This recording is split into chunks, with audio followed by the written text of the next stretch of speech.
तो मैं जम्मू कश्मीर की आवाम को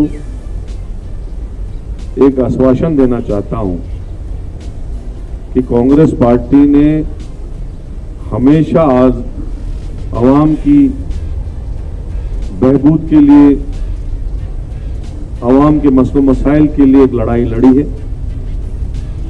वो लड़ाई हम आगे भी लड़ेंगे, चाहे वो हिंदुस्तान की आजादी की लड़ाई हो या गरीब लोगों के हक और उसूलों की लड़ाई हो। कांग्रेस पार्टी हमेशा गरीबों के साथ खड़ी है।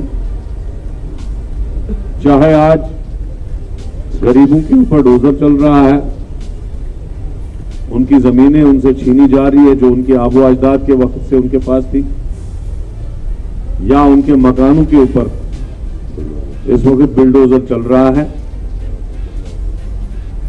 या और भी जितने इश्यूज हैं वो कांग्रेस पार्टी ने उठाए भी और कांग्रेस पार्टी ने प्रोटेस्ट भी किए और कांग्रेस पार्टी गरीब लोगों के साथ खड़ी है। हमारे लीडर ने, राहुल गांधी जी ने ट्वीट भी किया और उन्होंने ये कहा कि जम्मू कश्मीर के बेरोजगार नौजवान, उनको रोजगार की जरूरत है, क्योंकि यहां पे इंडस्ट्रीज नहीं है,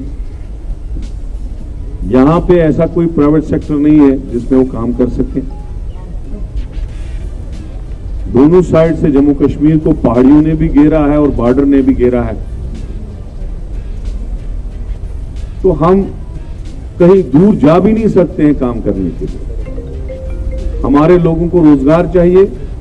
बेरोजगार नौजवान पिछले 10-10, 15-15 सालों से डिग्रियां करके, पीएचडी करके, एमएससी करके,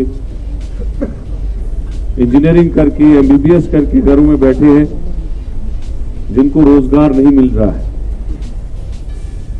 लेकिन ये सरकार जो है रोजगार छीन रही है, दे नहीं रही है। इन्होंने 5 अगस्त 2019 को कहा था कि हम लोगों को रोजगार देंगे, 2 करोड़ नौकरियां लगाएंगे साल में, और जम्मू कश्मीर को नया जम्मू कश्मीर, स्विट्जरलैंड बना देंगे। लेकिन बदले में क्या मिला? बेरोजगारी का तूफान। आज जम्मू कश्मीर नंबर 1 पे बेरोजगारी में पहुंचा है और नई नई बेरोजगारी मिल रही है। मैं अपने बनिहाल की मिसाल दूं, परसों प्रशासन ने 60 दुकानें सीज की। 60 दुकानों का मतलब हो गया 120 लोग। अगर एक मालिक भी है और एक दुकानदार भी है और उसमें जो काम करने वाला वो अलग, 120 लोगों को बेरोजगार करके उन्होंने घर में बिठा दिया।